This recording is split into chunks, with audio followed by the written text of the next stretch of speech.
Hello and welcome to this Fallout Wasteland Warfare Battle Report series. This is the first of a 5-part series using the To the Rescue campaign from the Into the Wasteland expansion. To set the scene, a settlement has been attacked by the Institute, and several of its inhabitants have been carried off for unknown nefarious purposes. The remaining townsfolk have called on the Mighty Mechanist to come to their rescue. Without hesitation, the hero, and their cohort, gives chase. The first 4 reports in this series involve the forces of the Mechanist trailing the Institute band as quickly as they can, while still fending off the wild monstrosities that roam the wasteland. The finale takes place at an eventual showdown between our forces and those that attack the settlement. In between scenarios, there are different events that happen and may shape the tide of the journey to come. Chasing after the Institute is this merry band, the Mechanist leading the charge with their standard equipment and their robot controller leader perk.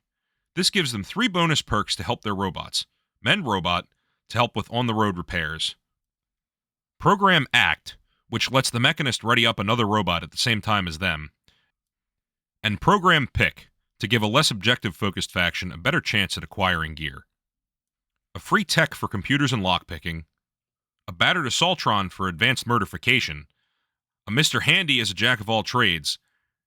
And a Protectron as our dapper damage tanker to protect the others and pull aggro. The goal of this scenario is fairly simple. Get all of my models from the left side of the board to the right. The event deck has 12 cards total, but unused cards are banked at the end of the scenario. In the final mission, the number of cards left unused will put me in a better or worse situation, so we want to head across quickly, but there are 2 things slowing us down.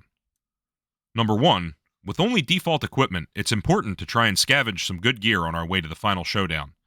And number 2, there's a whole pile of critters in between us and our goal. Some are non-aggressive unless provoked, like the pack of dogs, thankfully. Others are defending their turf, the mole rats. But the blood bugs are thirsty, and out for blood. With all Into the Wasteland scenarios, this board is not a standard 2x2 or 3x3 map. In this case, it's a narrow 1x3. There are a few marked positions, triangle and square up top, diamond and dot at the bottom, which are used by the NPCs that are wandering around the map. Setting up, the southern side of the map is more clear of enemies, but also has fewer potential items. The Tech and the Protectron set up to head down that way, and the Mechanist and the other 2 bots set up to head along the northern side and sweep up the items there, and deal with any of the ill-tempered beasties. Now with everything set up, we get underway. First activation. And the tech picks up a Molotov. Good start. Unfortunately, the Bloodbug's crazy move plus charge range means that they can buzz forward and engage the tech. He's very squishy and full of blood, so we need to swat that fly before anything bad happens. The Assaultron puts up a decent charge for 2 damage, though of course I forgot the bonus green die for outnumbering the bug. One of the nearby mole rats doesn't appreciate the disturbance near their nest, and it charges into the melee as well. Getting through the Assaultron's armor is too tough, though. The Mechanist moves up and fires into the wild melee, hitting their target and knocking 3 more health down off of the Bloodbug. Using Program Act, the Mr. Handy was able to activate right after the Mechanist, and fell just shy of putting the bug down for good. On the other side of the board, the NPC critters mill around. For my last activation, the Protectron moved forward to check out the next potential item, and found it locked behind a computer's check. The second Bloodbug also tried to join in, but was too far away to charge, fortunately. End of turn 1, beginning of turn 2. Quiet event card. Most creatures and robots can't get reactions though, so this is unlikely to play a big role in the turn. First up is the Assaultron, who fails to put any more damage onto the Bloodbug with 2 close but not quite misses. The Bloodbug, of course, hits the tech and poisons him. I don't have any way to cure poison, so the only way to save him now is to get him off the board before he drops. This is a great start!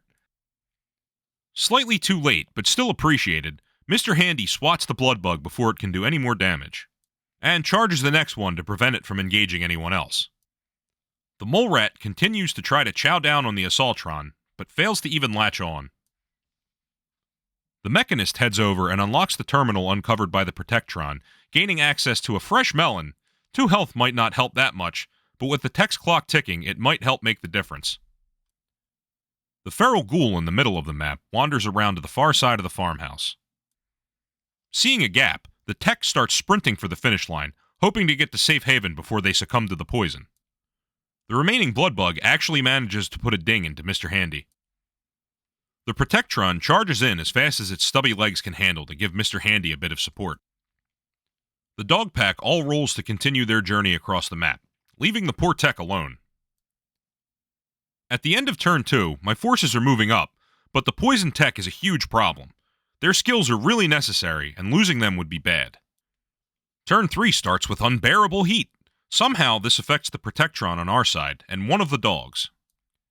Doing my math poorly, I think that the tech can survive for another turn. He can't. Poison is applied at the beginning of a turn, and he only has one left now, and decide to pick up an item on his way out. Fortunately, he's able to get an item which boosts his endurance, and thus his HP, so he's safe through the next turn. One of the other mole rats decides to join the melee, and even manages to scratch the paint on the Protectron. Having enough of this, the Assaultron rips apart the mole rat bothering it in the melee, then unloads its head laser into the unengaged rat, disintegrating it. After getting a quick action, it charges into the third rat, who by this point should be absolutely terrified. The battered version of the Assaultron is not quite as scary as the full-strength version, but when the dice roll well, they can still be a force of nature. Or, not nature, since it's a robot. Dog 1 lopes along.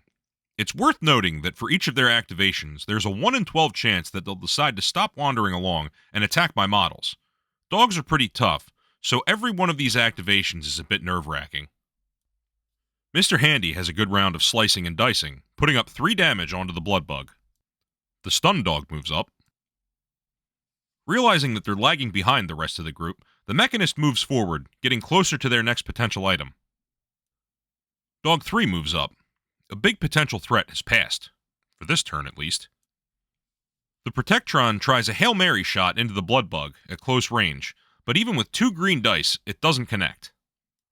The bloodbug gets 2 more damage onto Mr. Handy, and follows that up with another 3, none blocked by armor, knocking the bot out of commission.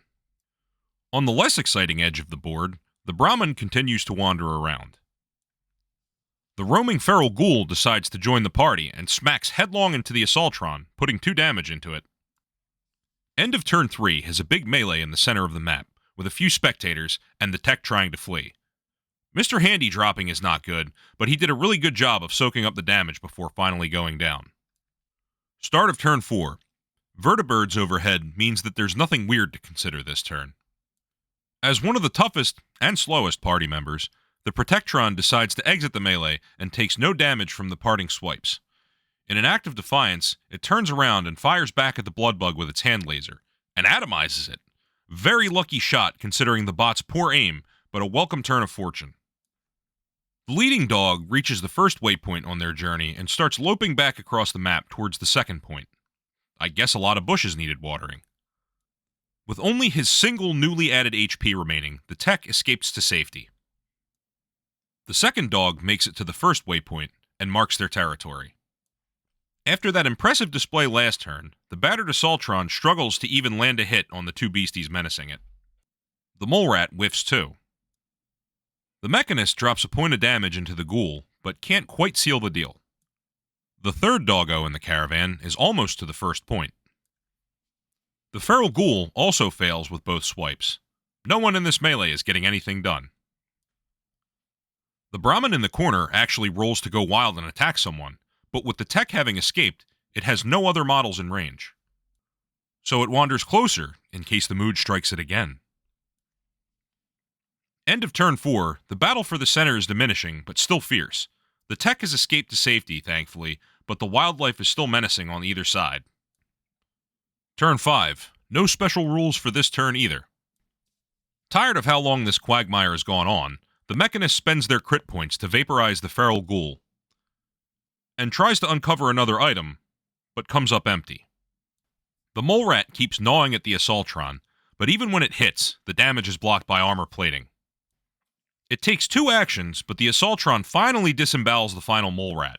Now unengaged, it investigates what the rats were guarding so fiercely. It's literally nothing. What a waste. Inexplicably, the Brahmin is able to wander through the doorframe in the ruined farmhouse. The Protectron steams all ahead full, determined not to be the last one off the map. The dog pack continues their convoy back to the other side of the map. End of turn 5. With all active hostiles removed, the only thing left to do is loot, hustle off the board, and hope that the dog pack doesn't get hungry. Turn 6. No attacks at long range, but no attacks are likely to be forthcoming. The Mechanist checks the final searchable marker, and comes up empty again. The Assaultron pushes up at full speed. The dog caravan passes alongside them as well. The Dappertron escapes to safety. End of turn 6. The end is in sight. Turn 7. Someone is watching. Perhaps Institute scouts watching for our tracking party? Without any other hiccups, the rest of the Mechanist forces escape. In addition to healing and repairing, the after-battle rewards include 2 Explore cards. Since junk items are only worth caps, which can't be spent in this mode, I opt for 3 boost cards. 2 strong armor for the next mission is going to help too. And that's the end of part 1. Hopefully everything was clear as we moved along. There are a lot of special rules with the AI in this mode that didn't get covered in detail because they are, frankly, a little bit tedious. The end result, though, definitely feels like an authentic Fallout Wasteland experience. Keep a lookout for part 2 of To the Rescue and plenty of other Fallout Wasteland Warfare weirdness that we have coming your way soon.